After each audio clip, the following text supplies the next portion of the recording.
Need a diversion, take a drone excursion. How you doing? Hey, what's going on? I haven't done a chatty video in a while, and I had some stuff I wanted to get out there. Welcome to my messy man cave. Yeah, this is where the magic happens. Woohoo! No, man.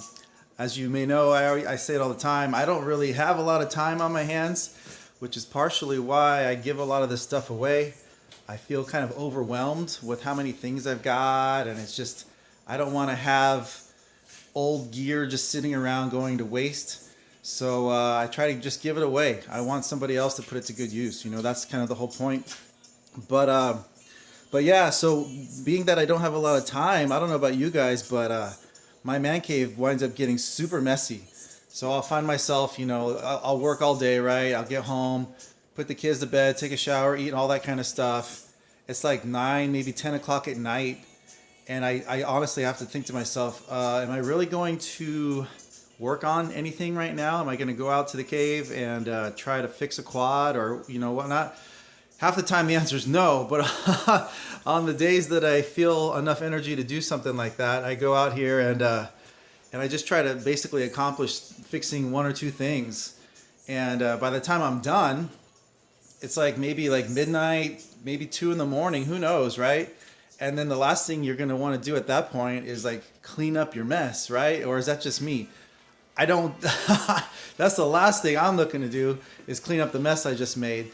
So what happens is the next time I go to fix something or, you know, build something, I still have a mess. But the thing is, it's like at that point, I don't have a lot of time either. So I'm not going to like take the time to clean up the mess before I start adding to the mess. So I have realized that it's like a pattern, right? It happens over and over again. And eventually it just gets to the point where I have to clean up the mess. So until it gets to that point, it just builds up and it's like, whatever, as long as I can find things, it's not a big deal. But when I'm on the bench and it's like, I'm tired and I'm looking around and I can't find something that I know is on the bench, but it's like out of sight, it's just like sitting there somewhere, I just can't see it because it's so freaking messy. That's my sign that I need to clean up. So anyhow, right now is very messy. So if you want to see, here's a little preview of what's going on here. Let me just turn the camera around. Can I do that right now? Oh, I don't think I can. Here, I'll just do it like this. That's fine. But yeah, this is my workbench. I've got just shit all over the place. I mean, there's literally just like parts. There's tools. There's trash. There's quads. Some of them work. Some of them don't. There's bins. There's my MacBook. There's controllers. It's just a freaking mess. And of course, you know, you got the usual other tools and things that, you know, aren't drone related, but this is basically the area where I do my stuff.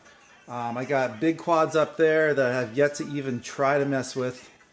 But I don't know if you guys are aware of my situation, but when I was getting into this hobby, basically I got some really good deals actually on some other people's stuff. Like there was one guy on Craigslist that was dumping all his gear.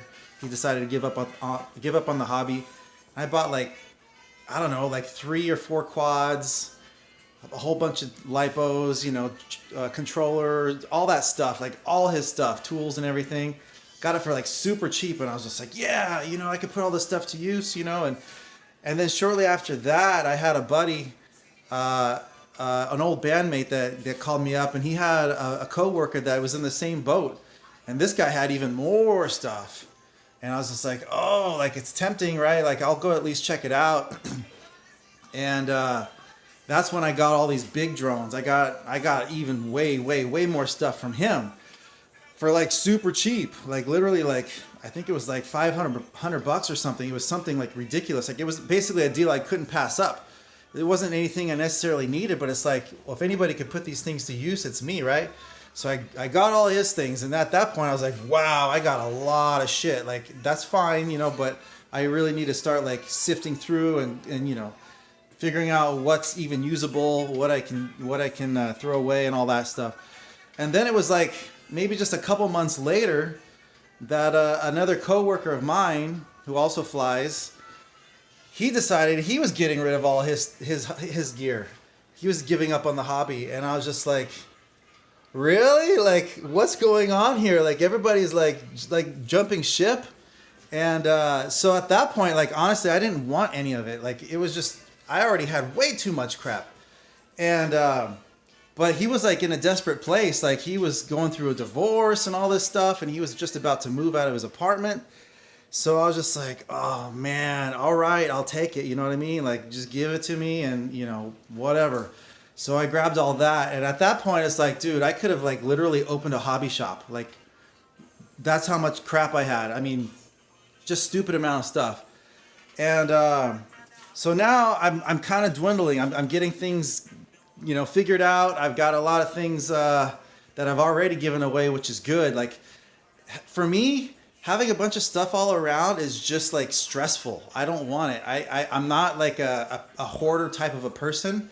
I mean, sometimes I've got things that I don't want to get rid of, but in general, like, especially like all these parts and things, it's just overwhelming. It's just when you're trying to go and build something and you have to make those decisions, like, what do I have? Like, what do I need? Like, where can I even find it? Like, have I organized everything in a way where I can even find the ESCs for this particular quad? You know what I mean? Like, you have to come up with like a whole organization system just to freaking be able to use what you have. And it's just like, for me, I'd rather just give this older stuff away. Anything that I'm not going to use, I'm giving it away. Get it out of here. Like, I don't want to see it anymore. Because the thing is, I enjoy the hobby so much. I already know that I'm going to probably buy more things. Like, I try to generally keep up with the technology, right? Like, everybody, like, a few years ago was on 4S batteries and, like, you know, 2,500 kV motors, all that kind of stuff. But now, like, that's already old school. That's already, like,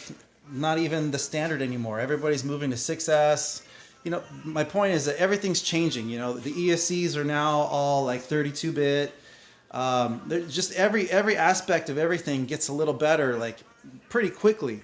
So the fact is, it's like there's no point in keeping things that are like a couple years old, at least for me, because I try to kind of keep up with the hobby. So what am I going to do with these older things? I'm not going to just throw them away. And for me, it's like, it's not even worth it for some reason. I guess, I don't know. I just don't feel like taking the time to sell these things. It's like a lot of this stuff isn't worth a lot. So it's like, I'm not going to take the time. Again, I don't have a lot of time. I'm not going to take the time to like list it on eBay and then like have to box it up and ship it out. And then you have to deal with people like not paying and just like, that's all just more time consuming. So for me, I've got my YouTube channel, and you know, I want to try to grow the channel anyways. And I want to try to give these things to people that need them and they can put them to use. So it's like, perfect. You know, let's just give it away. And that's what I'm doing. That's basically the boat I'm in, people. I don't know if you already knew that, but that is the boat I am in. I want to get this stuff out and, you know, have other people get into the hobby, enjoy it, put it to use. That makes me happy. That makes it all worthwhile. So let's see here. So yeah, that's what I'm doing here today. Actually, I've got another quad finally ready to give away.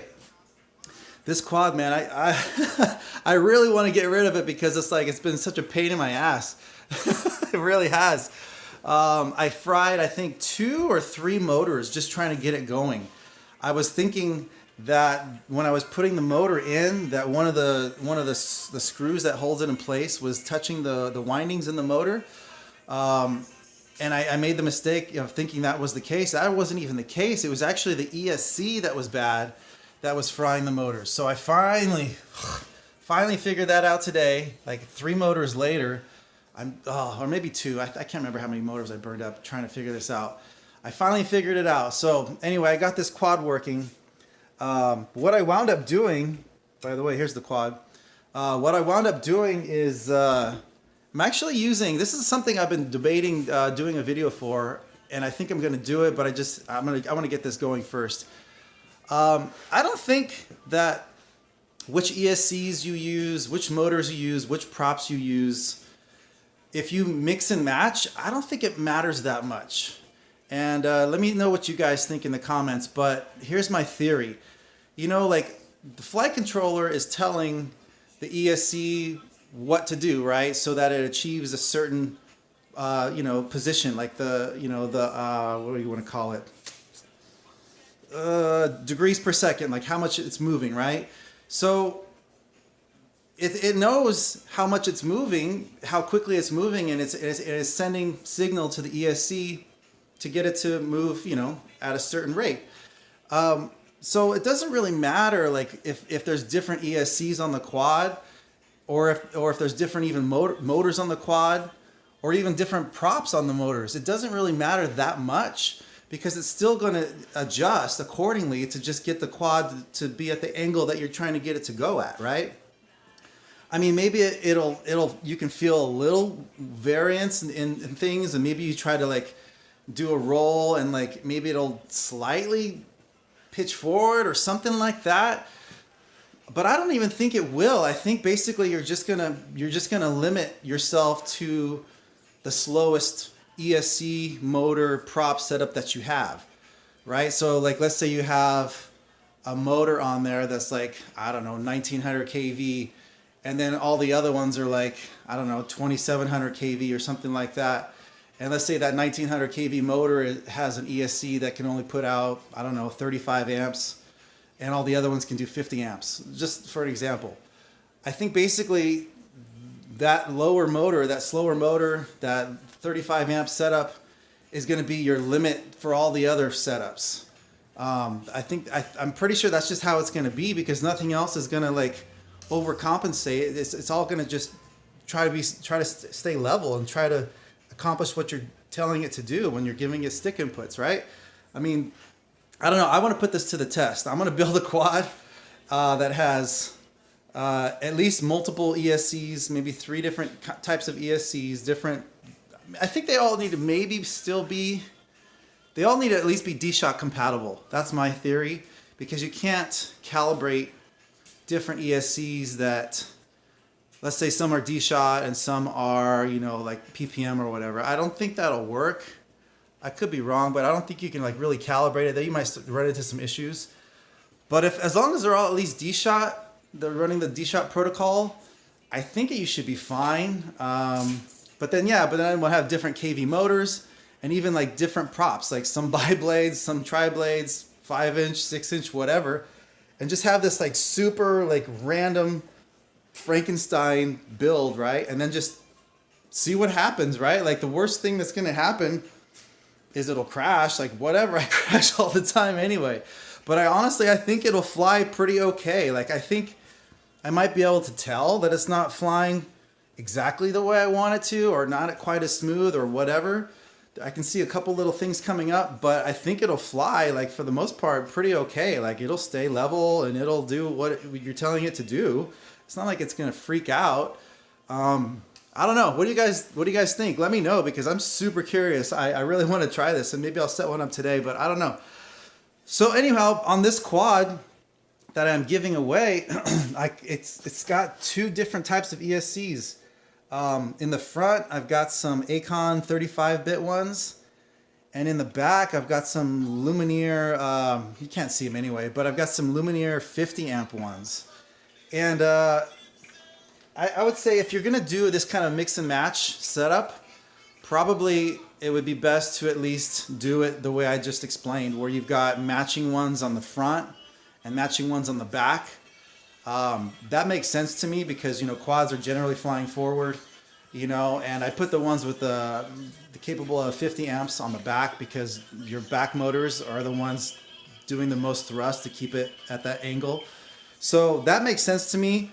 I really think everything's going to feel exactly normal, like in terms of roll, pitch, yaw, and all that stuff. I can't imagine that it's going to fly weird at all, actually. I think it'll fly perfectly fine.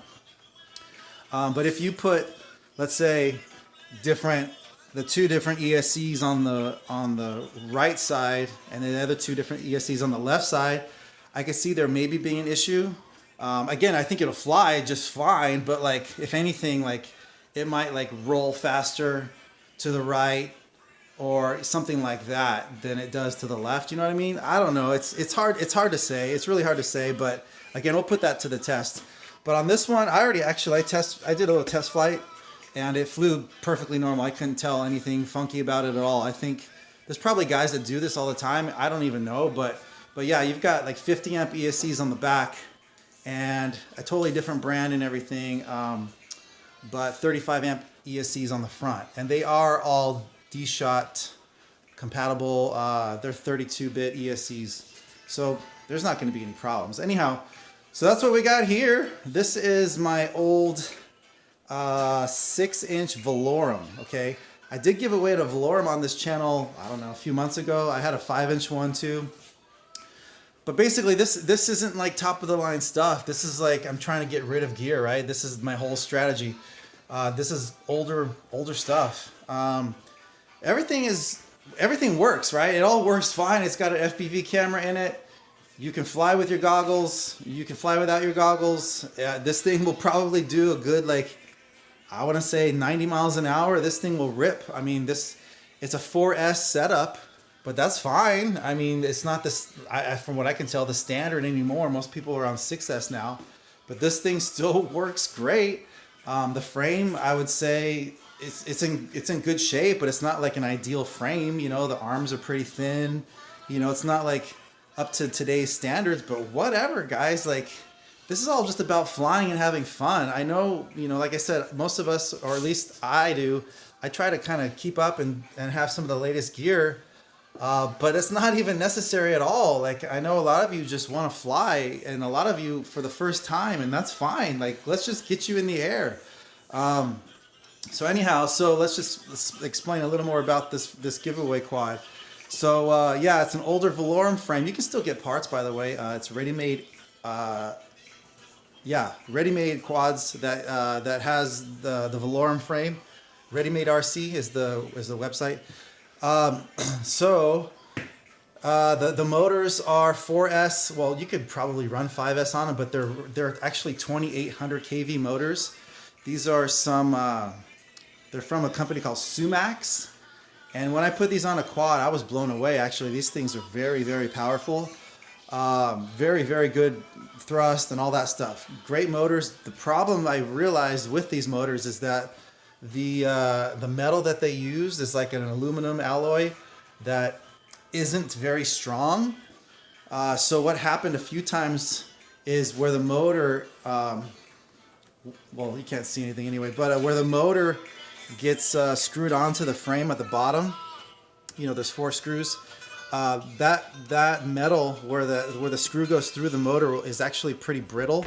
If you over tighten the screw, it'll just break, or it'll strip. If you crash it hard, it'll break. The motor will just like break off of the base of where it sits on the frame. So heads up on that. Like, after you crash a few times, you'll probably break a motor off, which isn't good. Like, there's no way to really fix it. I mean, you could probably maybe still use like 1 or 2 screws. A lot of guys just have like 2 screws that they use to hold on their motor anyway. So I don't know, you're probably fine. Or maybe you could even use a little glue or something. In fact, on one of the motors, there was 1 screw that did strip out, but the other 3 were fine. And then I did go ahead and leave that 4th screw in there, and I put a little bit of this glue on there just to kind of, I just want it to be like nice and sturdy before I give it away. So there was a little bit of glue on one of them. Anyhow, the motors are powerful, but they'll probably break off eventually. Let's see here, the VTX I found. I have, again, from all this stuff I've got this old Fat Shark 250 milliwatt VTX. It's actually got like the little dip switches on it, you know, that you change the channel and everything. But it fits, you know. Like, the thing is, like, this frame actually has a lot of room in it. The standoffs are pretty long, so it's a bigger VTX. It's just sitting in there on the top plate underneath. It's a old school Fat Shark VTX. It's probably like a VTX that's a good like 5 years old, but it works fine, like whatever. It's on Fat Shark 1, I believe, is the channel. So we got the old school VTX in there, of course. There's no smart audio or any of that kind of stuff, right? And then what else? The receiver is an XM Plus, I believe, or maybe just an XM, which is fine. You know, standard 2.4 gigahertz kind of a thing. Again, like that's what I'm trying to get away from. I don't even use 2.4 gigahertz anymore. The new standard now is either Crossfire or R9, right? R9 is FR Sky's version of Crossfire, that 915 megahertz band, or frequency, I should say. So yeah, so that's just like, it's just kind of older stuff. This quad should only be run on 4S. I'm trying to get away from that. Trying to get away from the 2.4 gigahertz. And then it has a bit, you know, old school, like the standard, like bigger size FPV camera, which again still works fine. But this is I think it's a Runcam Swift, so it's like the older, the bigger sized camera. It's not the micro or even the mini size. It's the like the full sized FPV camera in there. Yeah, man. But this thing rips. I tell you, this thing will again probably go good 80, 90 miles an hour. So when you crash, it's gonna just explode. So just don't crash it and you'll be fine. I mean, you know, maybe use it for like a long range flyer or something like that. The frame is actually capable of 6-inch props. That's what I have on here right now, 6-inch tri-blades. So you know, maybe don't even use it as a freestyle quad, you know. If you're just new, or you just want to have like a long range build, maybe throw in a different receiver. Throw in your Crossfire or your R9 receiver in here, and then just use this for like cruising around, like going like long distance, you know, because this thing will probably, with a big, like, I don't know, 2200 milliamp 4S battery, you could probably cruise around for a good like 7 or 8 minutes. Just use it for that, you know what I mean? Like, there's plenty of room on top to put a GoPro. In fact, I'll even include this GoPro session mount, because I don't even use sessions anymore. It's another thing I'm trying to get away from. The sessions were great at the time, but now like the Hero 7, I've got the Hero 7 Black. That camera is just way better than the session. Like, you can see like physically in the footage like a big difference in the video quality. And then of course you got Hyper Smooth on your Hero 7 Black, which is fantastic, and I usually run that. So for me, like that, I know it's like a debate between, you know, people have that these days, and I know like people think they're like maybe cheating a little bit by using Hyper Smooth. You know, they don't want people to assume that they're flying that smooth or whatever it is. But for me, it's all about like the general public. You know, I want my videos to appeal to like the masses. I want as many people as possible to appreciate and to enjoy the flight footage. So the average person doesn't want to see your video and have it just be like all like over the place, like super like jittery and like very like aggressive, and you know, just, I don't know, like we're doing enough tricks, enough flips and rolls and all sorts of crazy stuff as it is. Like, most people like literally get dizzy watching my flight footage. So to smoothen that out a little bit is a good thing. It's a very good thing.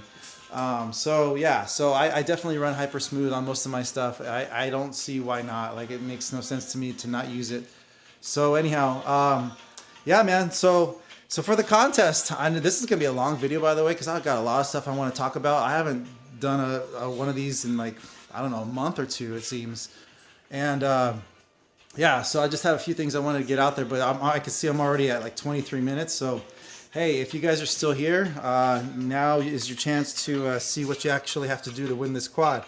Okay, so you may have noticed I posted a new flight video a couple days ago entitled Underpass. And in that video, let's as usual, that's what I do. There's a couple things I want you to pay attention to, and this video, make a comment telling me, after you've watched the last one, tell me, okay, all right, so I have I had another quad that was with me, and it was sitting like on my backpack. So there's a little bit of footage in there of me just like flying. I'm just like standing there like an idiot. And you can see to the left there, I've got a quad like sitting on my backpack, okay? So tell me, the first one thing I want you to tell me, there's two things, okay? Tell me who's the manufacturer of the motors that are on that quad that you see there, sitting on my backpack. You can see, you should be able to tell who's the manufacturer of the motors on that quad. So that's one thing. And then also in the same comment, I want you to tell me, okay, during the flight, you can see some billboards, and there is an ad for a Honda dealership on one of the billboards. Tell me which Honda dealership it is. Okay? So again, in this video comments down below. Give me two things. Who made the motors in the quad that was sitting on my backpack? The manufacturer, right? And which Honda dealership was on the billboard? Yeah, that's it. Yeah, put those two things in a comment and you will be eligible for this contest. The way I choose, if you didn't already know, I go through, I read all the comments. I don't do the whole random thing. I go through and I read everything. I verify that you got the right answer. I know some people just, once there's like the right answer in there a few times, will just like be like, oh yeah, it's this many and it's this. And they don't bother looking at the last video. It's usually kind of easy to tell when people do that. So I generally try to choose somebody that got the answer first, or, you know, on the day that I posted the video or whatever, because it's obvious that they actually put in the effort. And that's what I'm trying to do, is like reward somebody that actually puts in a little effort, and, you know, I feel like they deserve to win the quad. So yeah, so I handpick who wins. Yeah, I don't do the random thing. I think that's lame. So yeah, so somebody's gonna win this bad boy. Again, it's a fast one. You're gonna have fun with it, but just try to be careful. You know, worst case, you're gonna have to maybe replace the motors on it after you crash it too hard or something. But actually, I think I have one replacement motor that still works. Yeah, I've got one extra motor here for it. I think, yeah, some of the where the screws go in, I think one or two of them are stripped. So you could probably still use it though. And then I think I even have, yeah, a couple extra bells too. So if somehow the bell on the motor breaks or bends or something, you got some extra bells. But worst case, you're gonna have to just replace the motors on it, and should be good to go. You know, maybe you'll break an arm. You can go to Ready Made RC and get a new arm. Yeah, you'll be fine. You're good. So yeah, so good luck on the contest. I want you guys to get in on it. I want to give this thing away ASAP. And I'm definitely gonna pick the winner. Probably definitely within 2 weeks, because I am going on vacation, and this is going to be a very, very good drone potential vacation. Okay, so I'm going to Italy, and we're gonna fly to Milan, but we're gonna be all over Italy. We're gonna be mostly up in northern Italy, in an area, the mountain range up there. People have you probably heard of it, the Dolomites. So it's basically like up by Germany, in that area, and you know, like the Alps. I'm not real good at geography, but it's way up north of Italy, and yeah, it's beautiful. It's absolutely beautiful. Go on Google and do some image searching for the Dolomites in Italy, and you'll see exactly where I'm heading. And I'm gonna be there for 3 weeks, guys. And I am so excited to get some of the best footage of my life. Okay, so I'm gonna be doing some mountain dives. I'm gonna be doing some long range flights. I'm gonna bring my Mavic. I'm gonna bring probably like 3 different drones. But I built, where is it? I built this long range quad for the trip. And this is what I'm taking with me. This bad boy is a 7-inch quad. So again, that holds 7-inch props, and carbon black on there. And this guy will go, well, assuming that the battery will hold up long enough and I can get back. I could probably take this thing out about 3 miles, maybe 4 miles even. So yeah, this thing it's R9. I use R9. I don't use Crossfire, but this is R9, and it actually it's a diversity. So it's an R9 Slim Plus receiver. So I've got diversity on the receiver, and I've got a 1000 milliwatt VTX in there.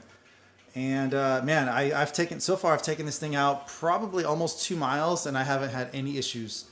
My signal was super strong on both the VTX and the radio link, so I'm quite comfortable that this thing can go as far as I need it to go before I need to come back anyway, because like I said, the battery is going to go dead.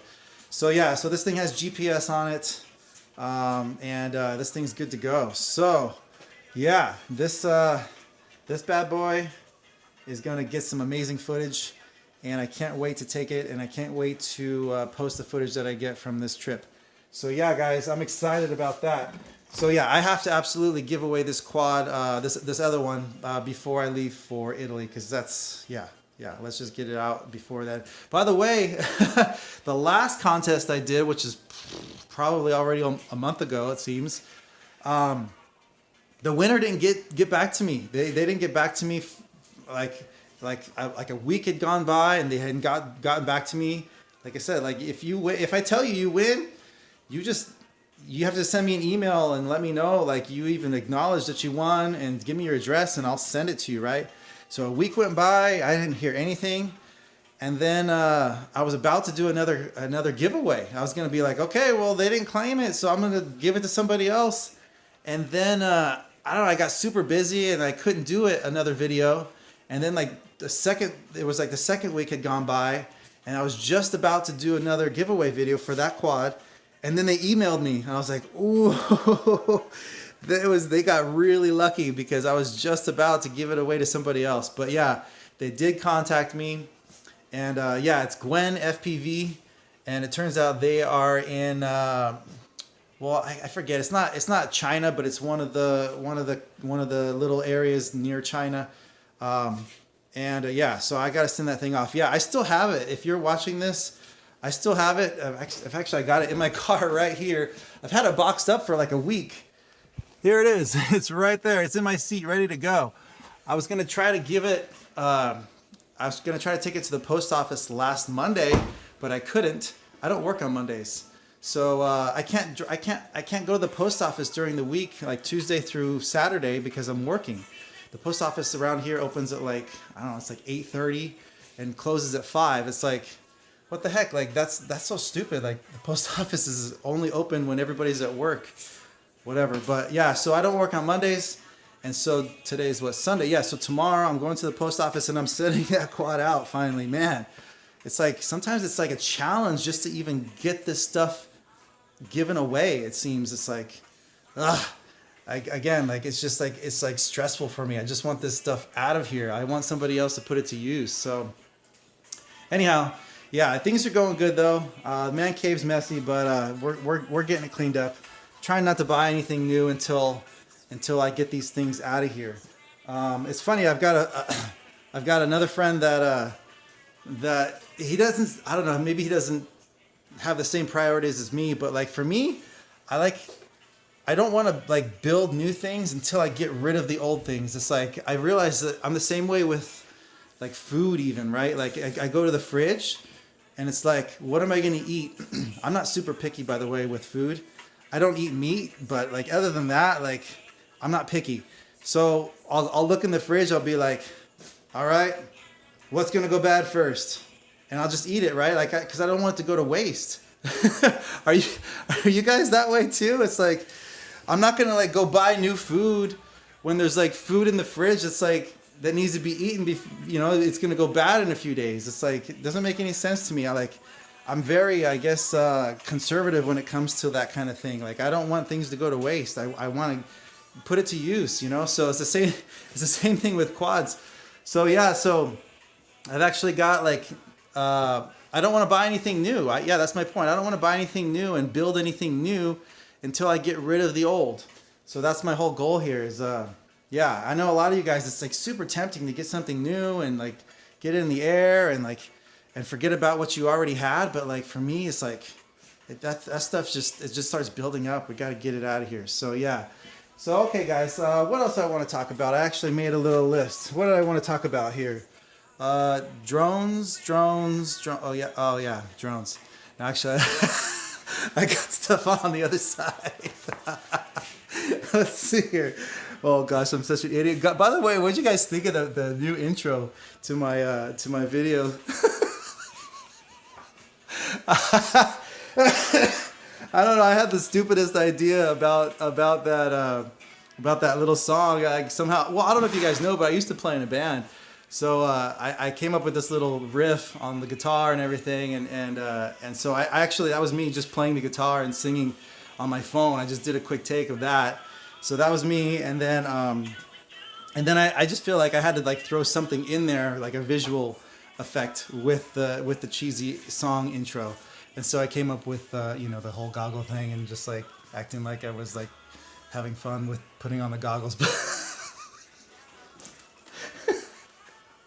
I'm sorry, but like I could come up with the stupidest stuff and like I don't care. Like I have no shame. I don't know if you guys know, but I have no shame. Like I genuinely don't give a crap about what people think about me. And I know that's like maybe hard for some of you to understand or to relate to, but like I've always been that way. Like my whole life, I've been like just basically like a dork, right? Like just like in high school and all that, just really silly, really dorky, like, but I didn't care. You know, the thing was, it's like I was always into music. And I was always in a band, like even in high school. And for me, it was always like, I don't know, this sounds weird. I'm just thinking about this now, but it's like, that was always like my revenge kind of a thing, where it was like, okay, yeah, you think I'm an idiot or you think I'm a dork, but like the thing is, it's like I'm actually a really good musician. And the day that you see me, you know, on stage is my revenge against you or something like that. You know, I'm like 43 now, and I'm trying to think back to how I was thinking then in high school. But like the thing is, it's like it's almost like you'll see. Like I'm gonna show you like who's doing it right in life type of thing. So for me, it was always just like, yeah, I'm in a band that's like badass. Like what do you got to show for yourself? You know what I mean? So like I never cared like about anybody. I never cared about what people thought about me, because at the end of the day, there was like music and songs that like could speak volumes as to like who I really was, and like I could go on stage and just like dominate the crowd, you know what I mean? Like and some of the people that probably thought I was weird or whatever would be in the crowd, and they'd be like, "Oh shit, like he really knows what he's doing. He's actually like really good up there." You know what I mean? So anyway, that mentality has always just like, it's always just transcended through my life now. So like, I'm not playing music anymore, but like I've kind of always had that same mentality where it's like I just don't care like what people think about me. Like I just wear like the stupidest stuff. You know, people see me and probably think like, what an idiot. Like this guy is like, you know, whatever. But like I just genuinely don't care. And like so when I put out videos too, it's like, I don't care. Like, I'm just trying to have fun, man. Like, life's short. Like, just have fun. So, yeah, it's all good. But anyway, so, yeah. So, there's going to be a lot of silliness probably coming on the channel because, I don't know, I'll think of something stupid like that, like the intro, and I'll just put it up. I don't care. Like, I have no reservations about that kind of thing at all. So, okay. So, what else did I want to talk about? Okay. So, we got the giveaway in there. Let's see. Yeah, so I'm kind of curious. My channel is not really growing anymore. Like, I'm kind of interested as to what's going on. Like, there was a good, you know, few months there where I was getting new subscribers, and it was growing. And obviously you start from nothing, and it went up to, I got up about 160 subscribers, right? And I'm like, this is cool. Like, people are catching on. You know, everything's going good. And it's been at like 160 now for like, I don't know, for like a month or maybe 2 months. And so I'm finding it interesting. I'm not sure really what to do to increase the subscriber count. I mean, I don't care that much, but I'm interested. Like there's a lot of like theories and a lot of like algorithms and different things that explain it, like in terms of what YouTube does. So I'm trying to figure it out a little bit. Like, is it just my content that isn't very good? That's very possible. You know, are there other factors involved? Can I start advertising? You know what I mean? Like, I don't really want to, but the thing is, at the end of the day, it's just a business. Like, Google is a business. YouTube is a business, right? It's all about them putting ads on the videos and making money. So, they have what's called like AdWords and different ways of like marketing yourself. And like you basically like pay to have your YouTube video placed as like a suggested video from YouTube, or, it'll show up in the searches on the top and all that kind of stuff. Just like a Google search. It's the same thing for YouTube videos. So anyway, so I don't know if I want to go that route. I really don't think I do, but it's like I'm so curious about like how this stuff works that I'm almost tempted to do it. What do you guys think? Like, should we just try it and see if like somehow that helps? Do you guys have a YouTube channel where you do that? Like, I mean, I'm like genuinely concerned, not concerned, but curious. Like, there's probably a lot of guys that we watch on YouTube, like FPV guys or whatever, that do advertise, right? Like they're like, that's their job, right? Like they're trying to like have a YouTube channel that's just like blowing up, and then they can get that ad revenue, and that's their business, that's their job. That's not the boat I'm in, or at least not right now. I'm excuse me, I keep burping. I'm a UPS delivery guy, right? So my job is set. I'm not going anywhere for another, I don't know, probably about 6.5 years. I gotta stick it out there.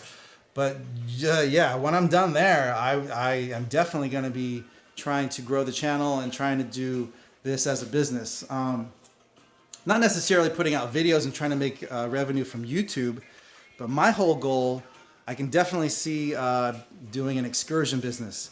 So that's why I chose the name Drone Xcursion. So what I want to do, you know, I between now and when I'm retired at UPS is just absorb all the knowledge, right? All the skills, everything is just coming in for the next few years.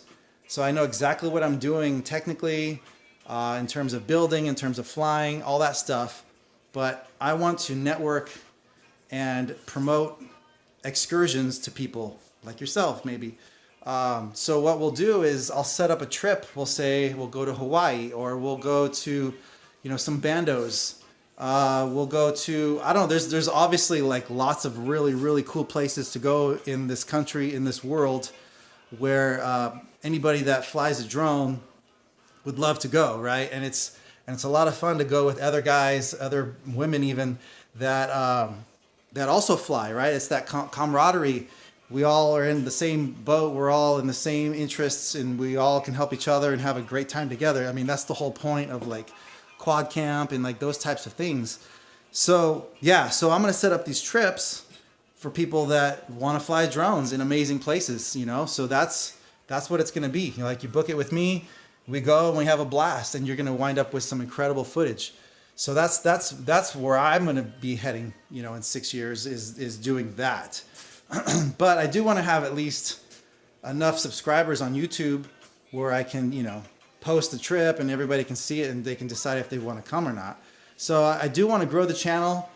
I do want to have at least 1,000 subscribers, not only because it'll help me, you know, in the future, like I said, with the excursion business, but because at that point you can do other things on YouTube. You know, they kind of changed the rules, and now you have to have at least 1,000 subscribers to even do a live stream from your phone, which is what I started doing originally. I can't do that anymore. So actually right now I'm just recording this as we speak, or as I speak right now. So yeah, once you have 1,000 subscribers, you can do live streams from your phone, and also you can like post pictures, and you could do different things. And at that point, you can actually monetize your videos. Right now, you can't even monetize them, I don't think, until, I could be wrong, but yeah, I don't think you can make any kind of income until you have at least 1,000 subscribers. So anyhow, that's the kind of stuff that I'm debating as to how to grow the channel. If you guys have any suggestions, if you've tried using some of the YouTube, you know, promoting, marketing, the AdWords, all that kind of stuff, if you ever tried to use their paid service to promote your videos, let me know how that went. So yeah, so that's one thing I want to figure out. Let's see here. So let's see. Yeah. So the other day was so for Memorial Day here in the U.S., it was a couple days before, and I didn't have any plans for Memorial Day, and I hit up some of my FPV buddies. I'm like, hey, dude, let's do something, you know?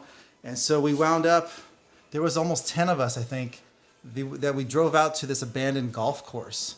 One of my friends, Daniel, he's got some friends that are out that way. It's in the city of Redlands, and yeah, so we all drove out there, and this warehouse, no, I'm sorry, not warehouse, this golf course is just like abandoned, right? But it's all overgrown, but there's a bunch of trees and everything. It was actually a pretty good spot to fly. kind of a shitty place to crash, right? Because when you crash, it's like hidden in like a bunch of grass, and like you have to like walk through like stickers and all sorts of stuff to get to your quad. But it's a cool place to fly. I actually crashed my quad at the top. I don't think there's any video of it, but I crashed my quad at the very top of a big tree. It was like maybe a pine tree. I want to say my quad was stuck a good at least 50 feet high. Yeah, maybe 60 feet high in this tree. Like I was doing a power loop and I was coming up, trying to go up and over the tree, and I just missed clearing the tree by maybe 5 feet. So it got stuck. It hit the top, the very top of the tree, and it just stuck right there. And I was like, oh no.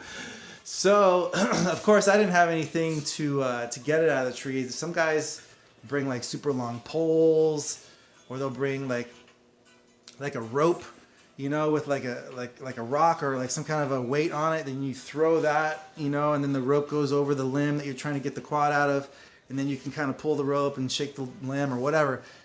I didn't have anything like that. So yeah, so my thought was, okay, well, I guess I'll try to climb the tree. I'm learning this now, because this is probably like the 4th time I've done it. I'm a good climber, I guess. Who'd have known? Yeah, so I climbed up this tree, man, and I got up to probably about 30 feet high, maybe 40 feet high, and it was getting pretty scary. I have to admit, I was like, ooh, like I'm getting really far up here. If I fall, like something's gonna break, right? So I was getting a little nervous. And anyhow, I got up high enough to where I could at least use, well, I got lucky. There was a guy there that had a tent. I guess he had gone camping or something. So his tent stakes, you can put the tent stakes all together and they make like a really long pole that was probably about maybe 20 feet long. So I'm up in the tree like maybe 30 or 40 feet high, and then somebody else handed me the tent stake pole, and then I was able to use that to go up the rest of the distance at the top of the tree and actually poke my drone and knock it out of the tree. So gosh, it was it was an experience. It took a good probably 20 minutes, 30 minutes or whatever to get this drone out of the tree, but I got it back. And I don't know, you know, you think about like what happened and what could have prevented that situation. Nothing really. I mean, you try to learn from your mistakes, but the fact is, this hobby is all about crashing. Like if you're not willing to crash, you're not willing to fix after you crash, you don't understand how to fix these things, like you shouldn't get in it. Like you shouldn't have a drone at all, like unless it's like a cinematic kind, right? Like a Mavic. Those are like different. Those are like built and designed to never crash. They've got actually like sensors on them to keep them from crashing, and they don't even do tricks, right? They just like hover and just like putt around like real smooth. But these other drones, these freestyle, these race style drones, that's basically all you do is try to do tricks, and you wind up crashing. So the trick I was trying wasn't necessarily really difficult, but you're gonna misjudge things and you're gonna crash. You know, hopefully it's not at the top of a 50-foot tree or whatever. Oh, geez.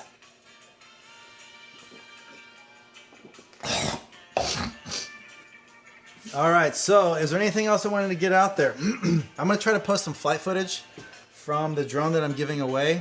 I'll throw it in here somewhere because obviously this video isn't live, right? So I'm going to post it, clip it in somewhere in this video. But yeah, this drone flies good. It flies fast. You will enjoy it if you get it.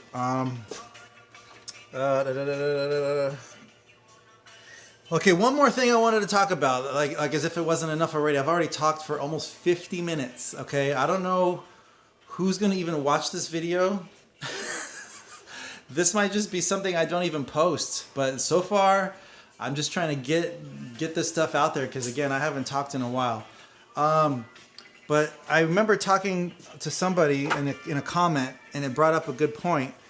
When you fly at a new location, there's just like something there's like a few things you have to think about, right?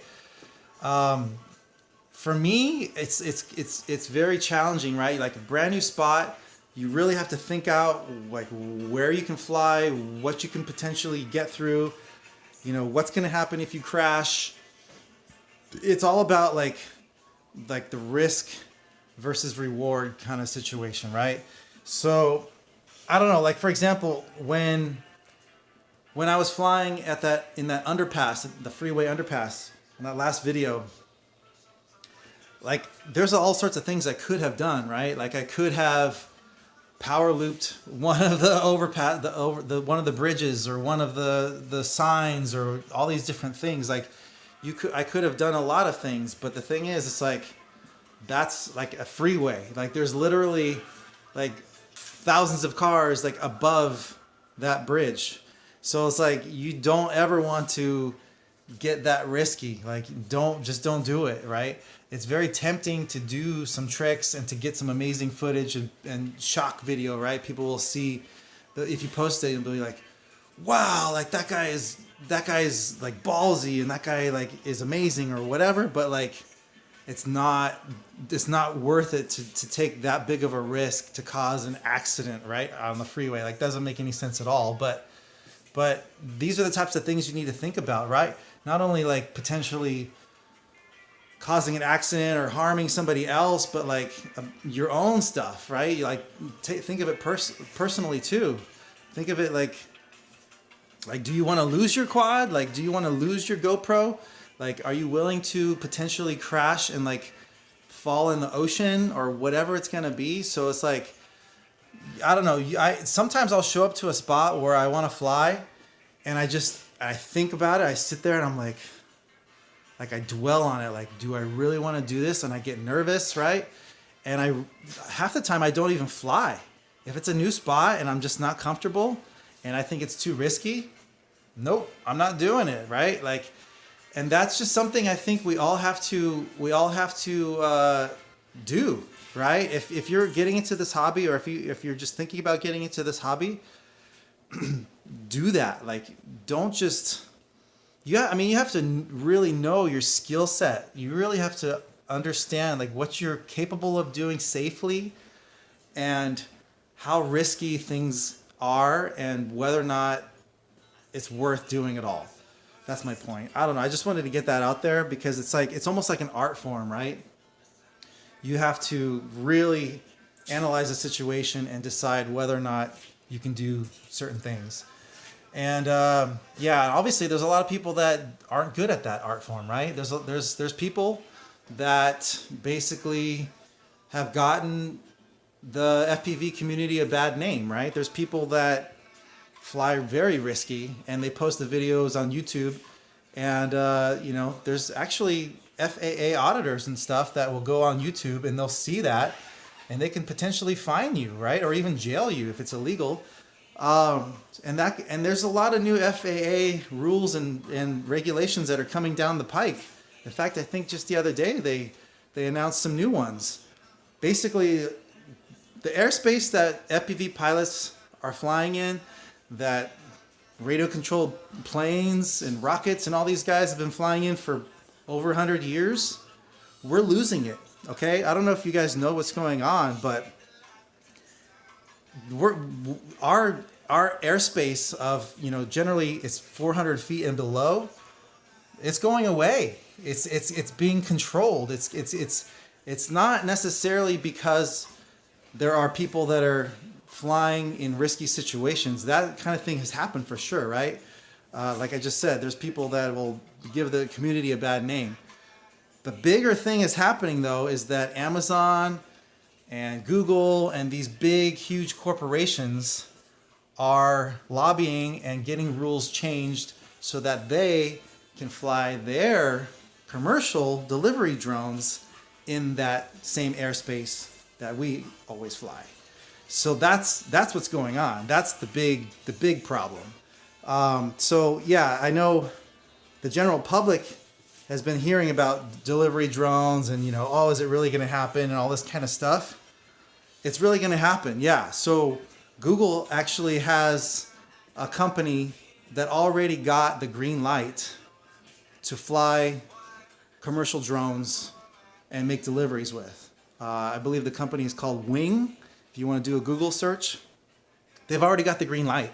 So right now they're basically just in their like development stages, trying to get things going, you know, like a beta program in, I think they're in one state already that they've been giving the green light, and they're just trying to get their whole program set up. But once everything is dialed in and perfected, you're going to start seeing delivery drones in your neighborhood. And at first glance, that sounds kind of cool. Like as a drone pilot, I'm like, yeah, that's rad. Like that's the kind of stuff that is inevitable, but it's I think it's kind of neat, right?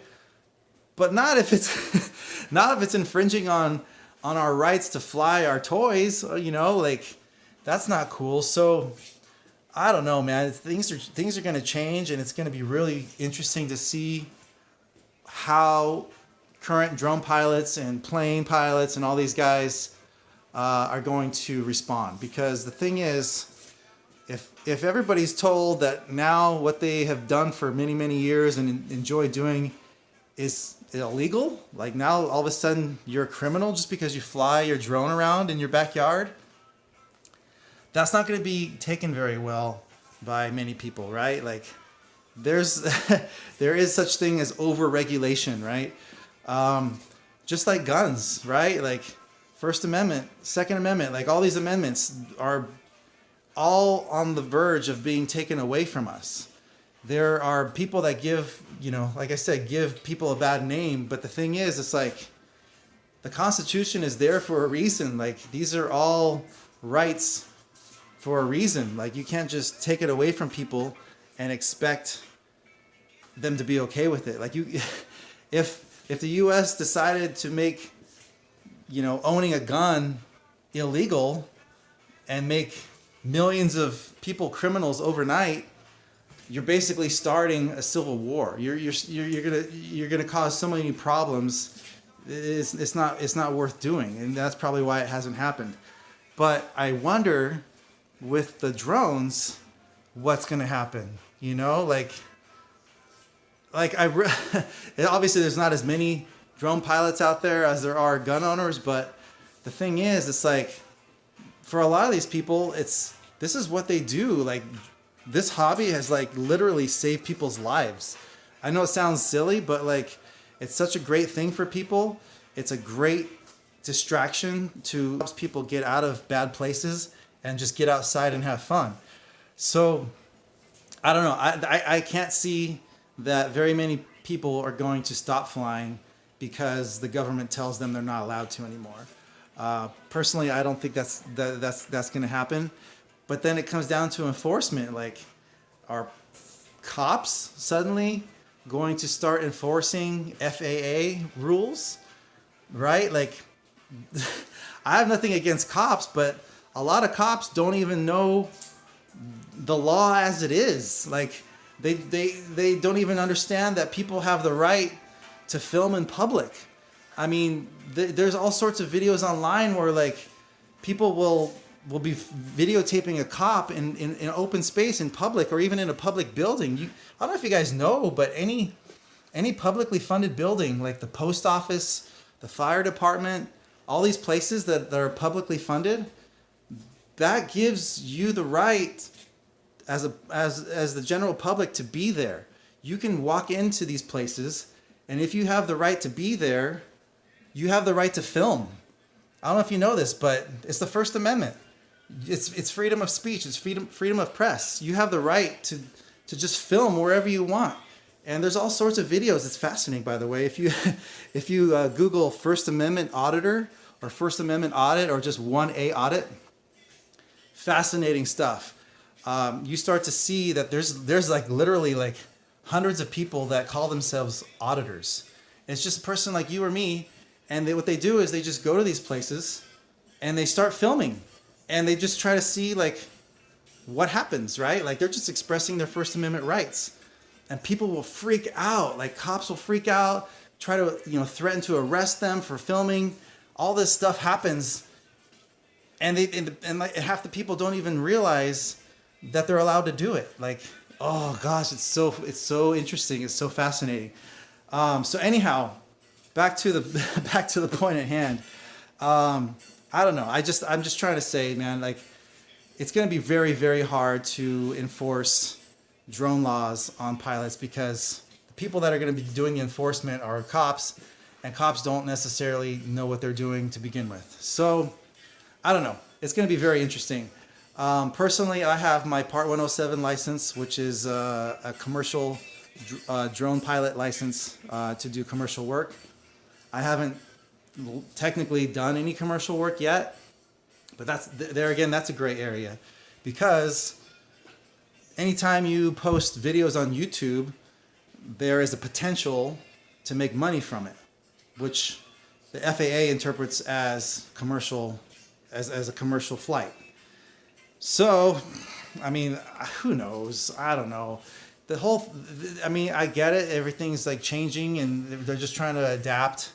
But I don't know. I don't even know what to say anymore because it's like just so weird and I don't know what's going to happen. But all I know is the next few years are going to be very, very interesting when you're going to start having Amazon deliver toothpaste to your neighbor's house because they were too lazy to just go to the store and get it, right? Like, so are people really ready for like loud drones to like be buzzing over their houses all the time?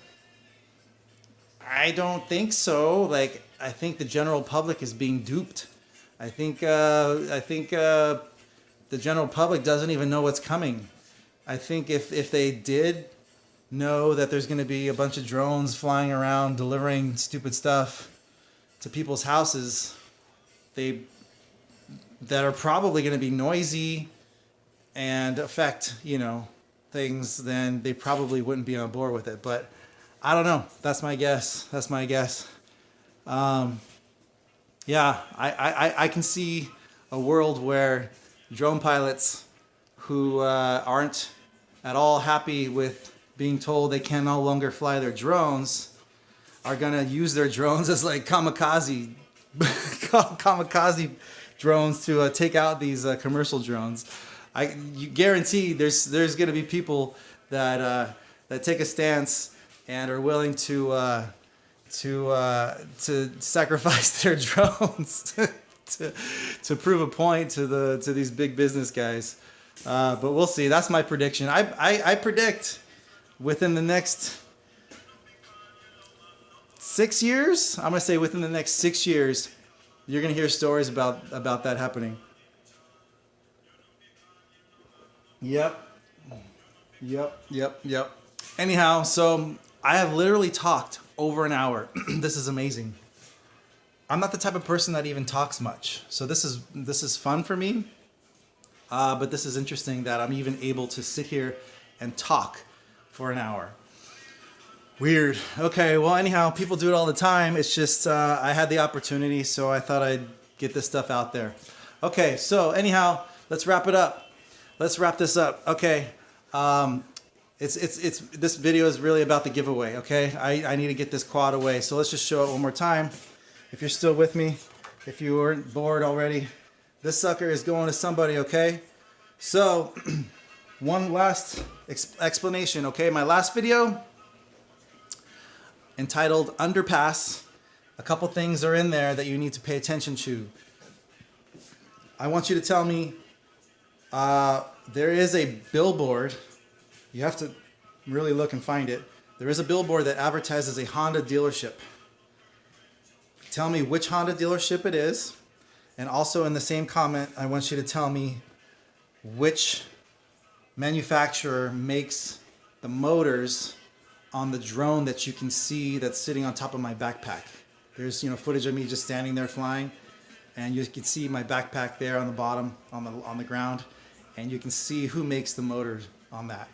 That's it. Put those two things in a comment in this video, and you are eligible to win this drone. Okay, guys? All right. Well, I will choose the winner in probably, I don't know, a week and a half. And congrats. Heads up. Congrats to whoever's going to win. Good luck to everybody. And I am going to call it. I'm ready. Thanks for always watching. Have a good time.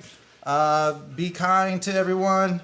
And as always, you need a diversion, take a drone excursion. All right, guys. See you on the next one. Bye. Need a diversion, take a drone